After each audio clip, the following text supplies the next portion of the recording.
So often women stay in an abusive relationship and you can't figure out why, right? When you're actually in it, you're like, what is wrong with me? Am I crazy for loving someone who hurts me?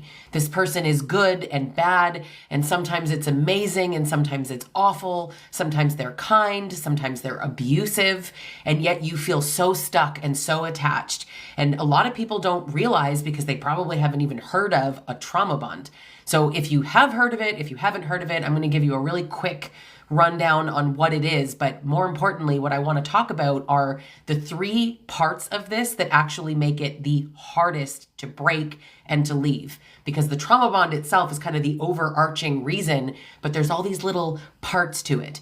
So a trauma bond is really an unhealthy attachment that exists in a relationship where there's abuse mixed with kindness. And there's an oscillation between nice behavior and mean behavior, let's say. So the thing with abusive relationships is they're not all bad, right? I hear so many women tell me that he's kind 80% of the time, he's kind 70% of the time, whatever the percentage is. And I mean, women will debate all day long of like, wow, you get 80%.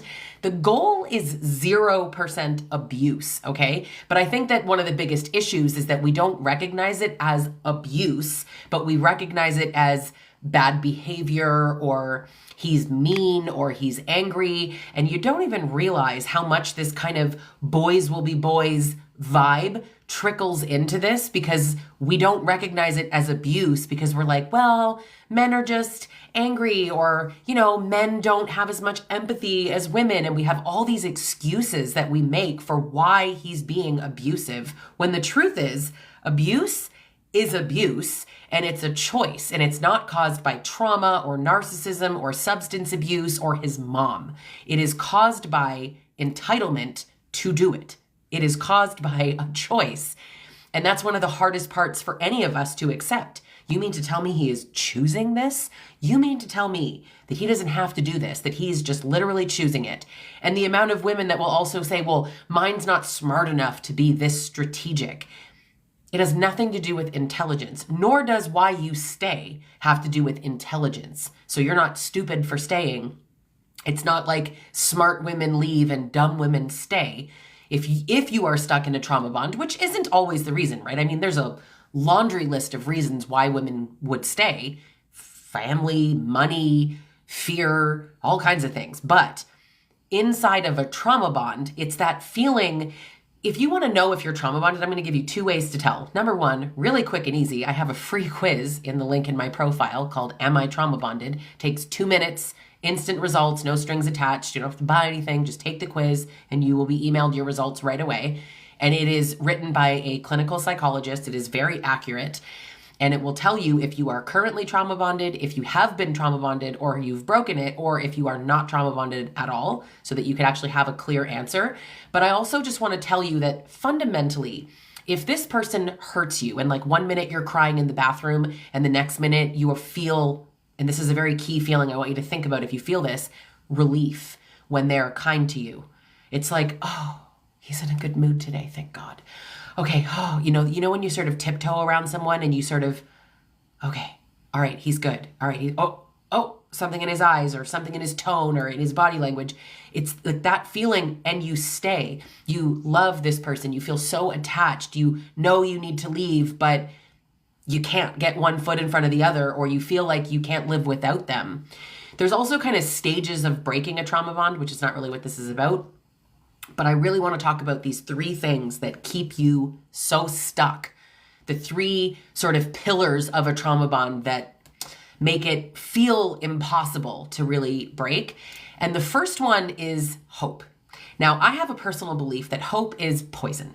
I think that hope in many contexts is wonderful, not in this context. Hope in an abusive relationship is nonsense, because you think, I hope that he changes. I hope that he goes back to the man that I thought he was in the beginning. I hope that he gets his anger under control. I hope that he gets over his childhood trauma. I hope that, listen, hope, hope, hope. Where's the action, right? Hope is just wishing.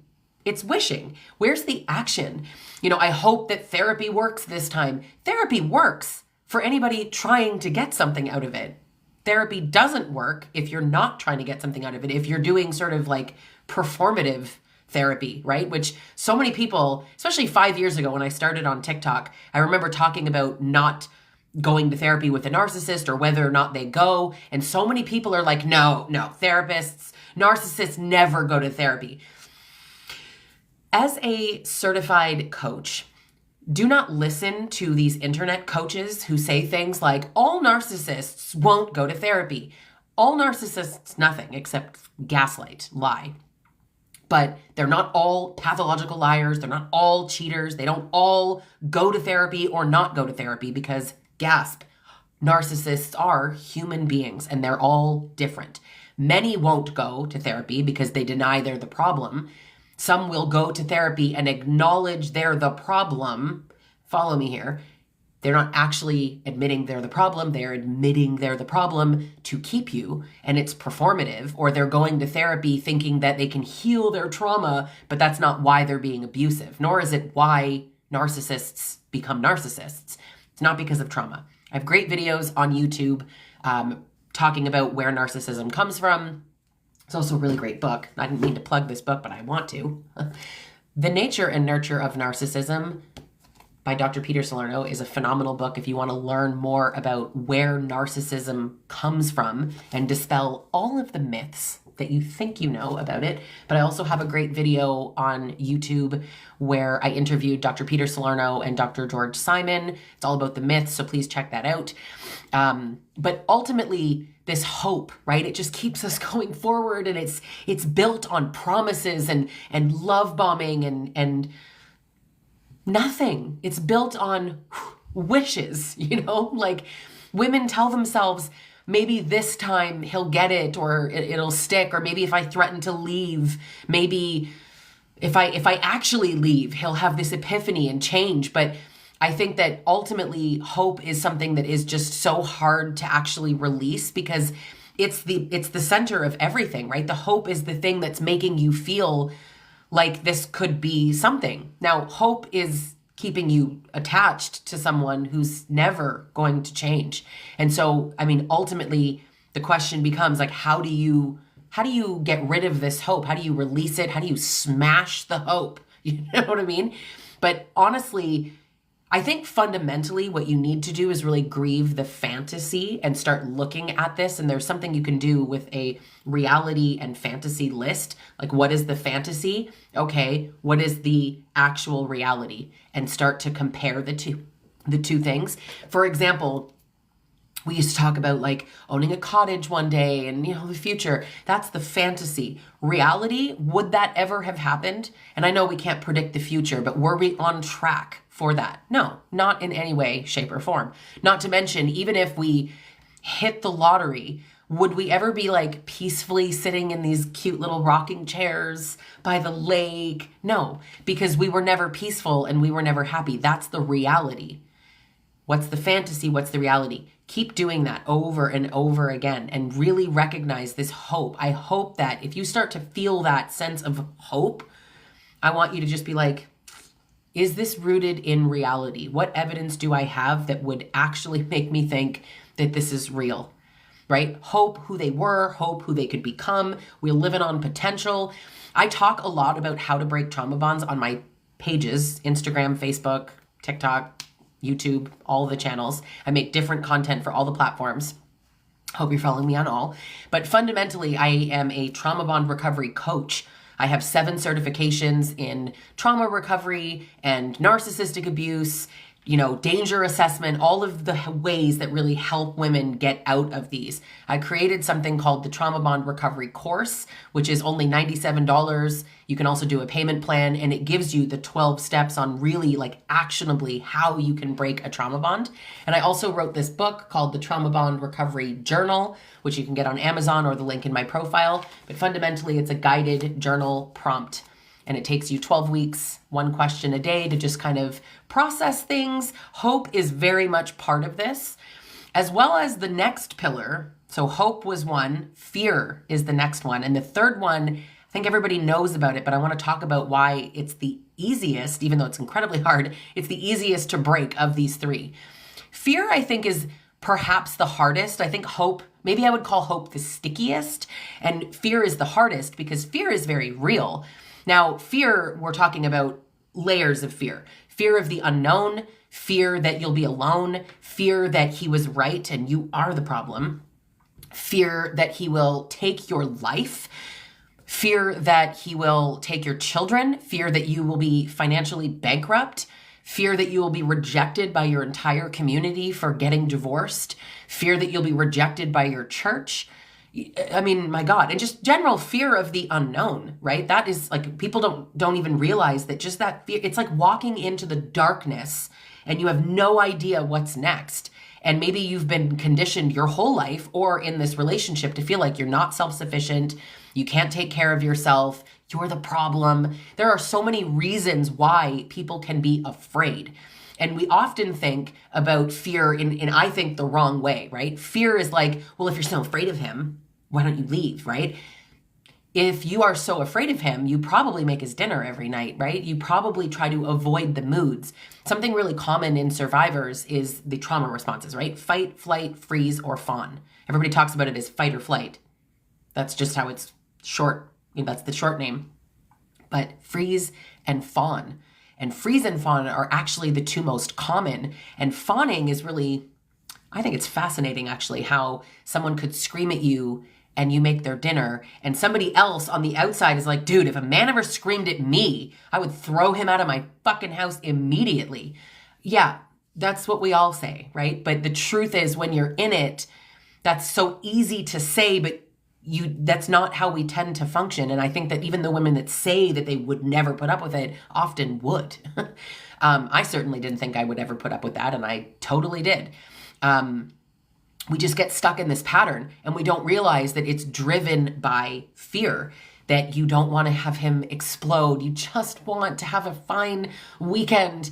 Could we just have one weekend where we're not fighting? So you tiptoe around. That's fear. That's fawning. That's a trauma response. That's survival. So people think you should like scream back at him or leave, but that's not always what it is. Sometimes you're paralyzed and you shut down. He might call it stonewalling or something, right? But you're actually just frozen.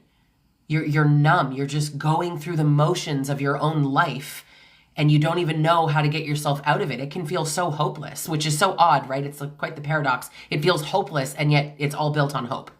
Wild. But the fear is just so multi-layered. So I think, ask yourself, what are you afraid of? And don't ask yourself with judgment, right? Like, oh, he's not going to hit me, so I shouldn't be afraid of anything. You're afraid of something. And loneliness, custody battles, financial collapse, whatever. Fear of the unknown, fear that he'll be nicer to somebody else, right? It all makes sense. You feel it. I know you feel it. I talked to so many women about this and I know I felt it too, but fear keeps you really small and it keeps you dependent on him, which is kind of the whole point. He wants you to be afraid. But we are socialized in society to think that fear looks like him screaming at you or that he's going to hit you and then otherwise you're not afraid. And you hear men, well, to be clear, you hear shitbag misogynist men say things like, whatever, she's not afraid of him. What is she so afraid of? It's not like he's ever hit her. Or he'll straight up say it to your face, right? You're not afraid of me. What are you afraid of? I've never laid a hand on you. Like you're screaming 4 inches from my face right now. Or men, I almost said don't realize, but actually I don't agree with that. I do think they mostly realize. It could be sort of unconscious, but they are weaponizing this anger to create fear. So you end up tiptoeing around his moods. But again, that makes you compliant because you're hoping for that nice weekend or, can we just get through dinner? That makes you not leave. It makes you perform. It makes you stuck and stay. And it's infuriating, right? Oh my God. But he might weaponize this fear and play into it, right? So he might threaten to take the kids, threaten to leave you bankrupt, tell you you're never going to be anything without me or no man will ever want you. He's playing into your fears. And I think what's really interesting, and if anything, is some evidence that they know exactly what they're doing, is that my fears are not your fears. They're not her fears. They're not her fears. They're all a bit different. He plays into your fears specifically. I remember mine tried the whole like nobody would ever love you thing on me so many times. And I have to tell you, that never registered with me. So he stopped using it because I at no point felt like I would never find someone. I always was like, I'm confident there's somebody better than you out there. And I don't even have a great view of men, generally speaking, but I do believe that there are great men out there, clearly. But he couldn't play that with me. But for women that might register with you, and I know for me, I was not wanting to be from a broken family, and he played into that piece of like, I'm going to take the kids, and that worked with me. So it's whatever works for you. So when you think about your deepest fears, I want you to kind of connect it to the ways that he's playing on that and manufacturing a deepening of those fears, and really think about it. You want to name it as a tactic, right? That he's using fear as opposed to I feel afraid. He is trying to make me feel afraid. And I think there's a really important distinction in that you are recognizing that this is something that someone is doing to you. It's not just some random thing that you feel. And he's planted all these lies in your head, right? That you're never going to be happy again, you'll die alone, that you're too old, too fat, too this, too that, blah, blah, whatever the hell they say, right? But he's planted all these lies in your mind, maybe that he'll be nicer to the next person, right? You're the problem. You're the reason. I've never had these issues with anybody else. I know I'm going to find somebody better than you. And you're worried about that. And plenty of us have witnessed these guys go on and be happy with the new supply. They're not actually happy, of course, but we see that from the outside. So many women say to me, no, but he's been with her for 2 years. And I'm like, yeah, how long were you with him? Oh, 18. Cool. And did you seem happy on Instagram? Like, did you seem happy on the outside? Because that's the whole point. They present happy. They are not, they are miserable, abusive by nature, but they convince you that they're not abusive. They only treat you this way because you make him this way. If you weren't so, then I wouldn't have to scream at you, right? So they convince you that you're the problem, and then you think that he'll really be nicer to someone else. You really think he will not be? I would bet every dollar I have ever made, ever will make, I will die on this hill. He will never be nicer to someone else because he is a bad person, and abusive men are misogynists who don't like women and who treat women in their lives like garbage. I promise you. How can you really let that land and let that get into you and really like feel that and know that as truth? It's really hard, but you have to start looking at the patterns of behavior. So many people are like, no, but like, you know, him and his ex-wife, they didn't argue. Do you know his ex-wife? Do you know her? So many women are like, well, we've never spoken, but he said, you telling me what a liar said? One thing we know about them is they're liars, right? You're telling me that he lies to you about this, that, and this and that, but you believe that him and his ex-wife never had problems. There's a lot of selective things, but it's all because of the crazy making conditioning and all part of this damn trauma bond that we find it really hard to see reality. So hope is the first pillar. Fear is the second pillar. The third is cognitive dissonance. Now this one, I alluded to it being the easiest. Don't misunderstand me. Cognitive dissonance is not easy to get rid of, to resolve, but it is the easiest of these three. And cognitive dissonance is fundamentally, and I talk to a lot of people about this, and cognitive dissonance is a word to me, or a phrase I should say, that is like, cognitive what now? I still remember the first time I heard that. I was like, that's over my head. What are you talking about? It's the name of the discomfort from the confusion. And I'm just going to use a really simple example of like, he says he loves me, but he humiliates me in front of our friends. He makes jokes at my expense. He loves me and he humiliates me. Sit with that, right? Does a person who loves you humiliate you? And sometimes we come back to it and we're like, well, yeah, because just slow down for a second here. If you think that those two things can coexist, we probably need to go deeper into some work here and go back into your childhood and really look at what made that normal ever. But somebody who loves you doesn't abuse you, period, full stop. There are no exceptions. Abuse and love don't coexist. But when you're in an abusive relationship, they somehow coexist. But what we do, and let's use this, the same example of he loves me and he humiliates me.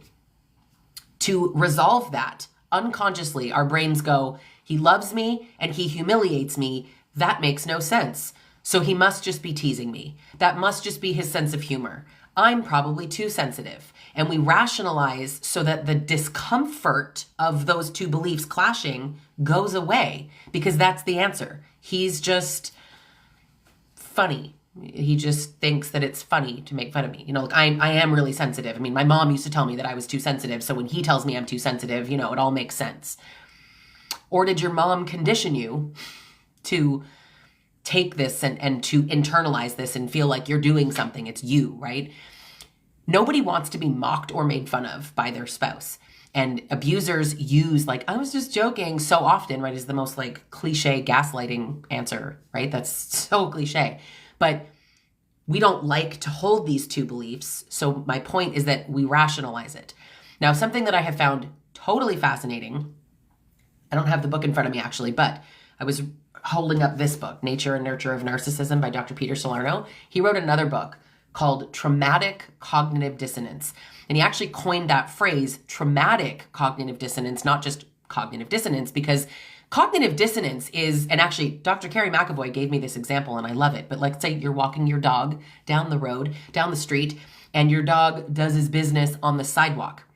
People who leave that on the sidewalk, they're bad people, right? You would never do that, but you don't have a bag. Are you a bad person? Well, I'm not a bad person. I just forgot the bag. I thought it was there. I have the little dog bag holder, but it's empty. Oops, my bad. So I'm not a bad person. Bad people leave it on the street. I'm a bad person, right? I'm not a bad person. That's uncomfortable.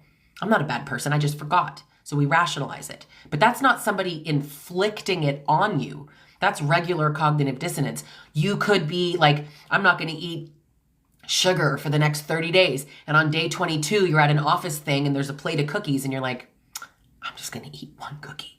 I'm not really cheating. You are cheating, but you're telling yourself, right? It's uncomfortable. Am I a cheater? Or it's just one cookie. I have been so good. I haven't had any sugar for 30 days, 22 days. So I'm not that. It's just not a big deal.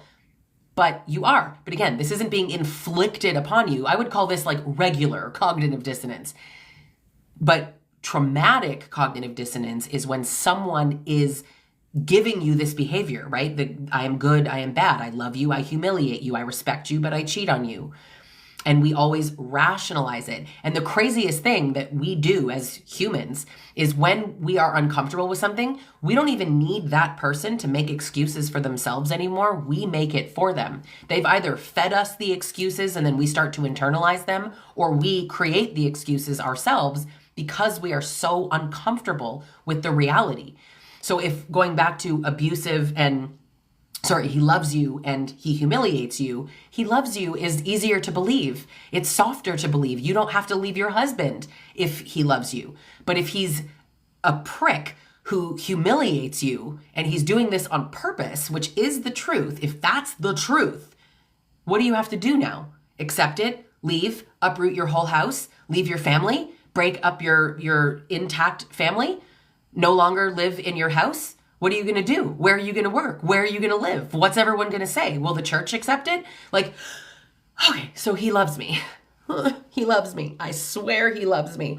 That's what we're doing. That is cognitive dissonance. It is so difficult to break, and yet I'm describing it as the easiest because we need to be able to recognize that we're doing these mental gymnastics to make this work, right?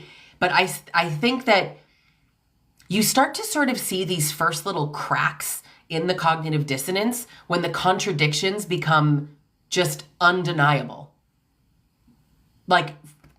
He beat me. That's mine. He beat me. That was really hard for me to defend.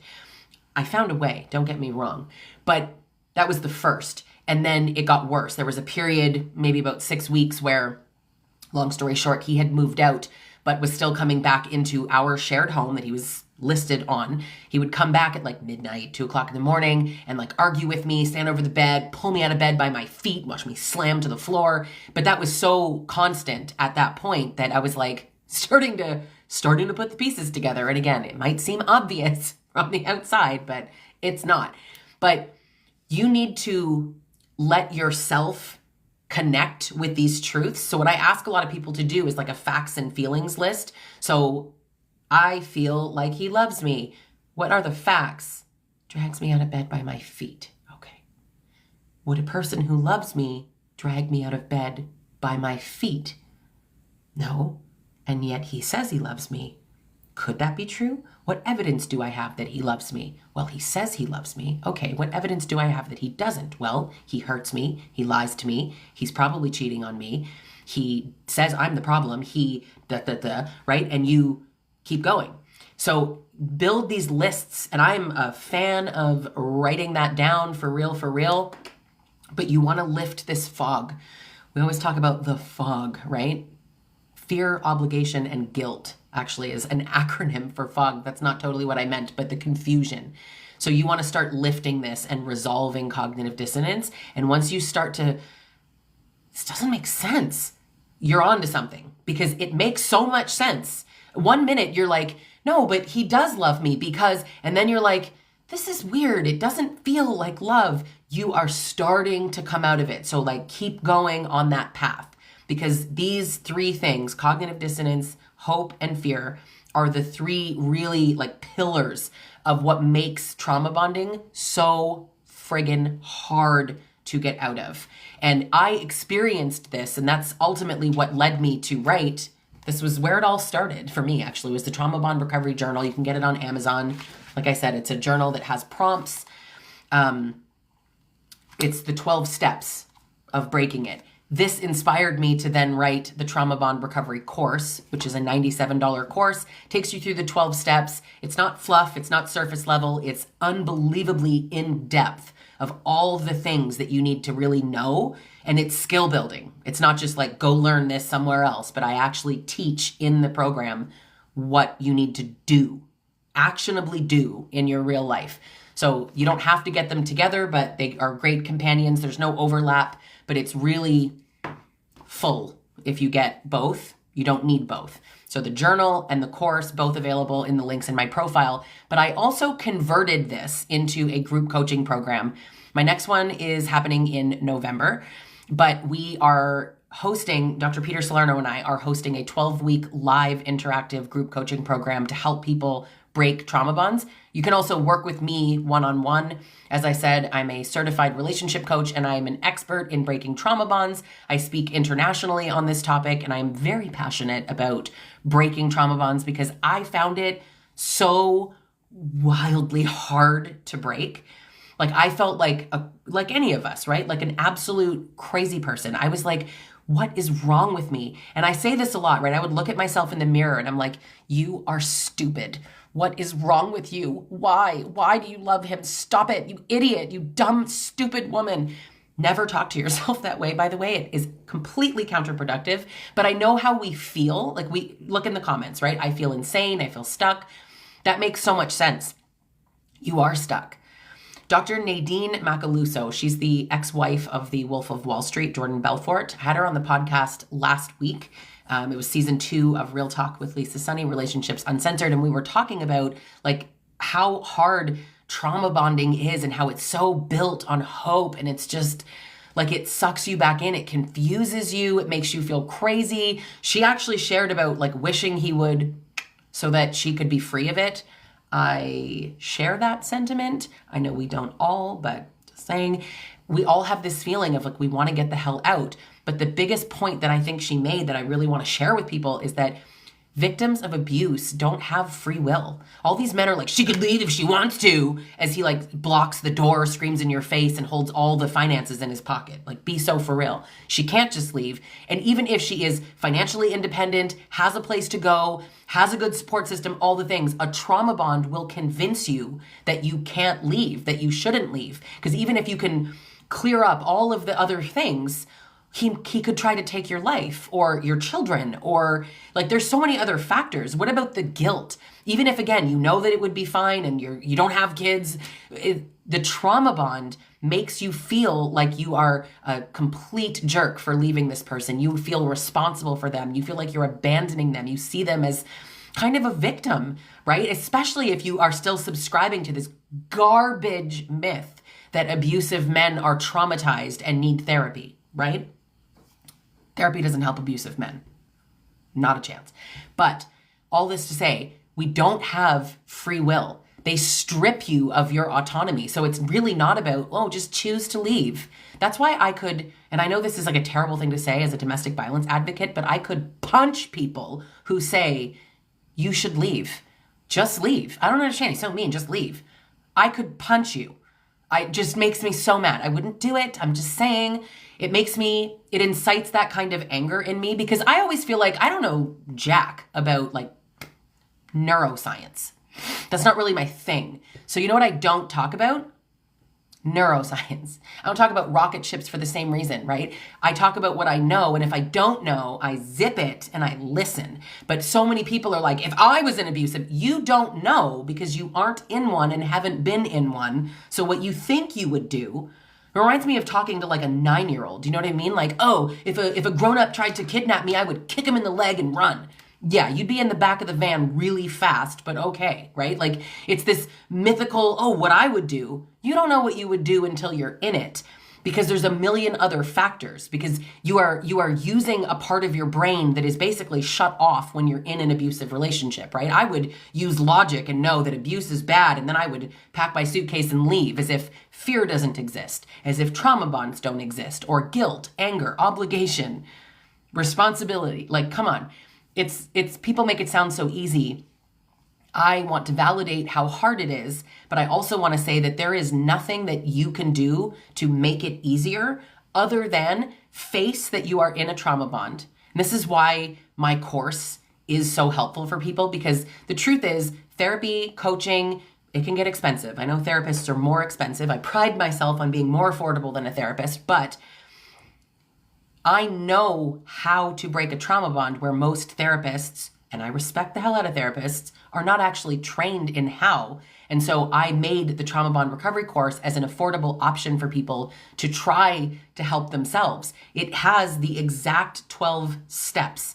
What you need to learn, what you need to do, how to shift the inside of you in your feelings and how you see things, reframes, emotional regulation, all of these things.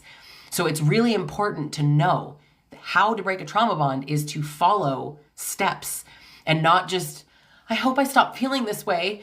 You're not going to stop feeling this way until you take a hold of your life, which is very hard when you're in it, and actually say, I want to leave. Because I speak to women every day who don't want to leave, right? You want him, you're at the, can he do better stage. As I said, there's many stages of trauma bonding. There's a psychologist in the comment section who said, I am in support of your work. And I appreciate that.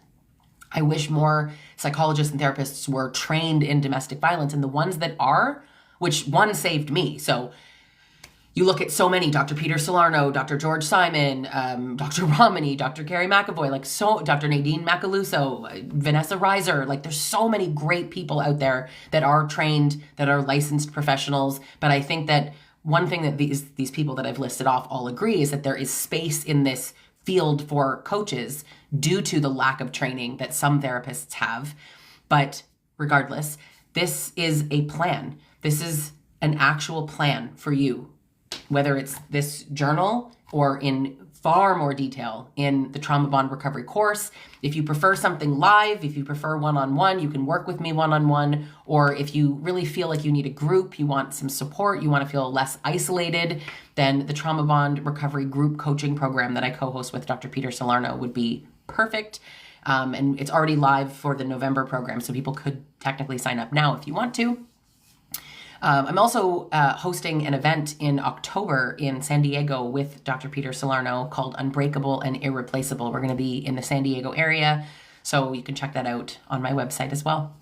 I want to take a couple of questions from the comments or just read them out. So Everyone should read Dr. Ramani's books. Absolutely. I filmed a movie with Dr. Ramani. It's called I Love You, My Narcissist. It was filmed in Europe and it's not out yet. It should be 2026, although I have a feeling it could be 2027, but it's a phenomenal movie. It's a documentary fiction movie. So it actually takes you through the fictional characters, although based on true stories. It takes you through 2 fictional stories, and then myself, Dr. Ramani, and some other experts kind of pop into the movie to comment on what's happening. It's going to be amazing. So please look for that. It's called I Love You, My Narcissist. You can actually also follow them online, YouTube, Instagram, and whatnot. How do you deal with the feeling of guilt? Guilt is brutal. I actually think that the first step, and it's so small, but this is so key, is that you don't feel guilty. You feel false guilt. So I want you to sort of separate yourself from the guilt and recognize that you probably have nothing to feel guilty for. I have this theory that because guilt is like this physical feeling in you, it feels so real, but you don't have anything to feel guilty for, right? You have nothing to feel guilty for. What did you do that was wrong? Leave somebody who's treating you like garbage? That makes sense. But if you can start to recognize it as false guilt, and every time you feel it, I want you to use some CBT, cognitive behavioral therapy techniques about reframing. You can kind of stop yourself from thinking that. Stop in the thought and go, I feel guilty. What do I feel guilty for? A lot of this has to do with and you need to be kind of emotionally regulated, but sort of slow it down and question, like, what do I feel guilty for? Right? Oh, I feel like I'm abandoning him because he told me that his mom abandoned him or whatever, right? Like, I'm breaking up our family. Am I breaking up our family? Or is he breaking up our family? And just really push back. I'm not saying this is like magic and that one time works. This on repeat works. Keep pushing back at the guilt. Keep questioning it. And I want to just, maybe I'm old, but like write it down. This is so important. Like, what do I feel guilty for? And what is the reality? Facts versus feelings. It's very important. I hope you mean he says it's better because he doesn't yell at me until 3 a.m. anymore and I'm giving up on him. So this is actually, I'm so glad you wrote that comment. Let me just say this, okay? So Natalie wrote this. When they say like, I'm better now because I don't do something god awful, I think that we do tend to see that as improvement, but I want to sort of invite you again to reframe this. So when the bar is in MF hell, okay, and he stops screaming at you at 3 a.m., and I don't know, maybe he screams at you at noon instead, or he doesn't scream at you anymore, but he's still pissy or whatever. It is improvement in the sense that it was horrendous and now it's like awful. Both are bad. And if the goal is 0 and it's all a choice, and I don't mean that to say like somebody who is perpetually abusive can just, stop instantly. But I do want to be clear that it's a choice. It is a choice that they're making. And so somebody who's even trying to stop, like if you think about a man let's even use me, okay? So if I was hoping to change and I found myself screaming at my partner constantly, and he was like, hey, you're hurting my feelings. Stop doing that. I hate when you scream at me. This is abuse. And I'm just like, well, it's not like I scream at you every day anymore. That's weird. That's a weird thing. The goal is 0. I might even break up with him because I'm hurting him. So I would say, wow, I need to remove myself. I need therapy. I'm going to make my own appointment. I'm going to take action. Not like, why are you always demanding perfection? My God, I don't even scream at you anymore. They want credit for not being a piece of shit. That's a really good sign that they're abusive. Because I don't find it difficult to not scream at people.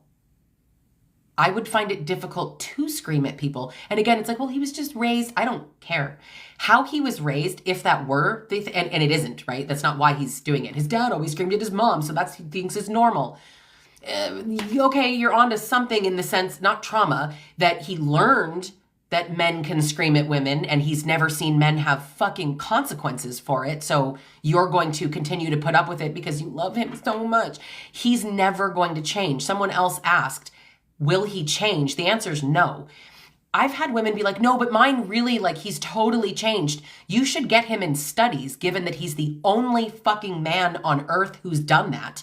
Like, men who are abusive. I'm not talking toxic. I'm talking men who are abusive. And physical's not what I mean at all. They are doing this on purpose and they don't want to change. They have so many benefits. So many benefits. What benefits? What do you mean they benefit? You are not looking at this the way that they're looking at it, and like, bless you for that, because you aren't that kind of person. They want power and control. You want peace and happiness. Why can't they just be happy? He is happy. He's happy to control you. What do you mean? When he's yelling at you, he's in his sweet spot. He is happy. He wants to control you. The goal is to control you. When you are upset, that's when he's happy. You're missing something here.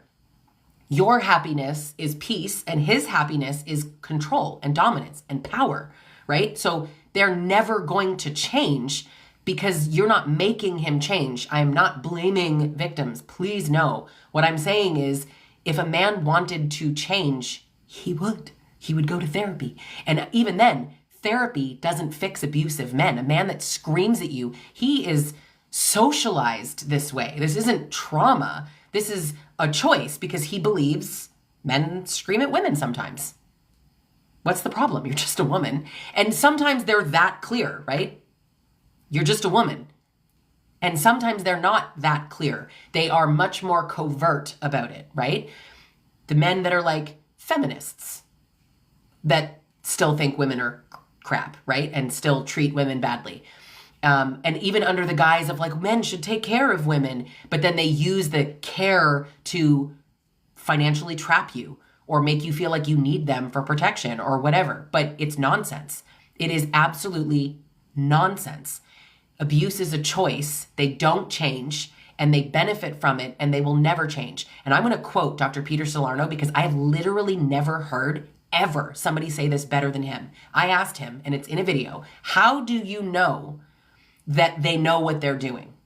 And he was like, well, I mean, the best evidence is that they admit it. What friggin' proof do you need more other than them saying it themselves out of their own mouths, right? We like study these men as if they haven't just straight up said.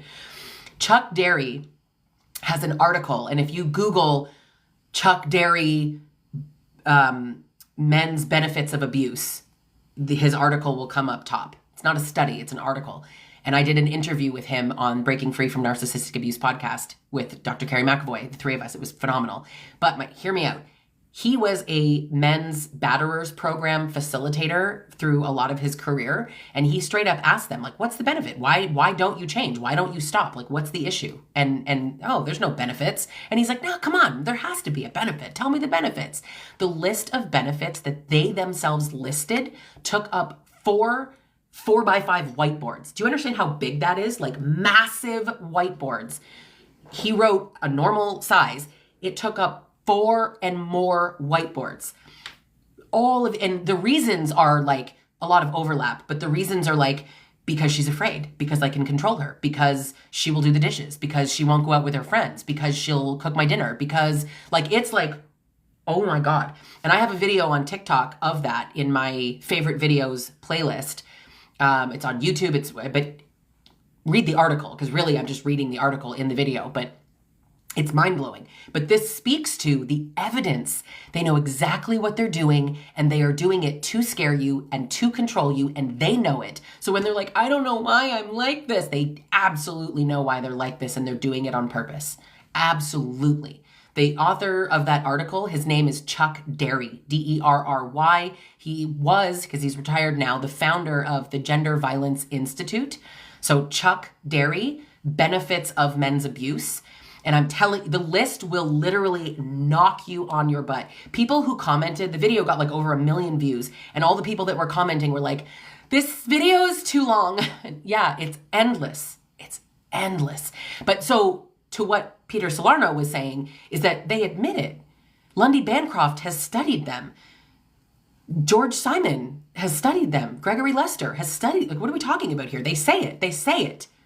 How do we know? They say it. Like, we're here going, I know that the men said it's to control us, but maybe it's because, why are we so desperate to find excuses for a man who says, I own you?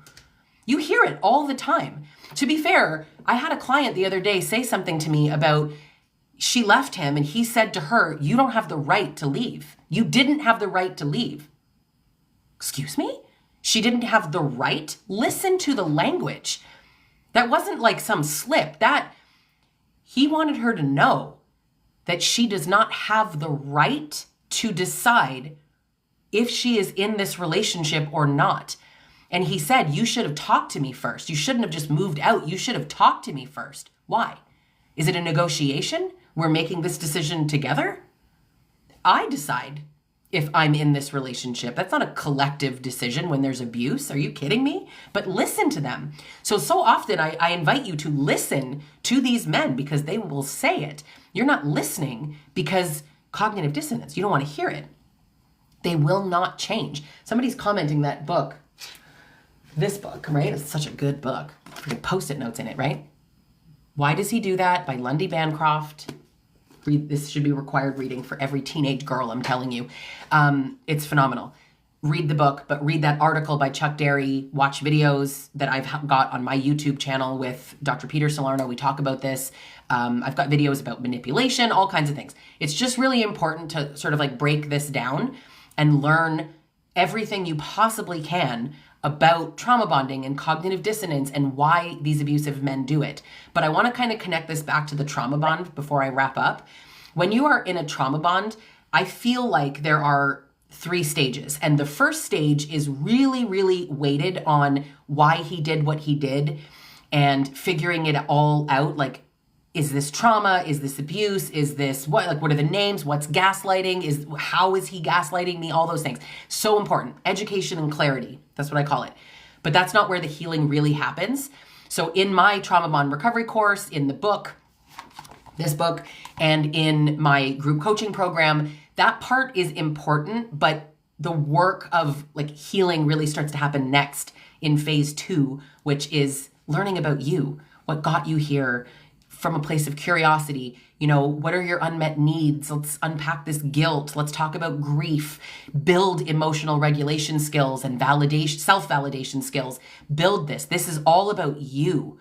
That first stage is very important, but you can't live there forever.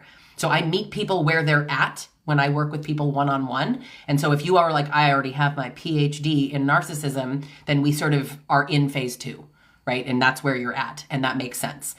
Someone's asking where to get my book. I have 4 books and they are all available on Amazon. And so you can search them by title, the Trauma Bond Recovery Journal, but you can also just type in Lisa Sonni, which is Sonni is the last name, and filter by books. And then all 4 of my books will come up. I also have one for rebuilding after a trauma bond. I have one called Narcissism Unmasked, which is more of like a dictionary, so to speak. It's all the tactics and terms. It's over 125 terms of abuse and domestic violence that will really be quite eye-opening. And then I have one called Surviving to Thriving that I co-authored with a retired clinical psychologist, which is a workbook. So you can get all 4 of those on Amazon. Now, to close off the 3rd step, because I talked about the first is clarity and education. The second is focusing on yourself. The 3rd is about building a future, but a future that doesn't include him, right? Build a future, because that is like the fear of the unknown. What's next? So that's the piece. So this is inside the Trauma Bond Recovery course. It takes you through 12 steps, but it's 4 in each little chunk. And you really learn an immense amount of things. So many people have commented about this course that it's better than therapy. I'm not saying that it is better than therapy. What I'm saying is that you can do it with a therapist. You can do it with me. You can do it on your own. But it's a really good, affordable option for people who just need some steps, right? You can do this, you can follow it, and you need to figure out what you need to learn. The Trauma Bond Recovery course is a perfect spot to do that. Or you can, again, work with me one-on-one. But thank you so much to everybody for being here. I try to go live a couple of times a week, and then I save these videos and I post them on my YouTube. So you can catch parts there if you've missed it. But otherwise, thank you so much for being here, and I will see everybody at my next one.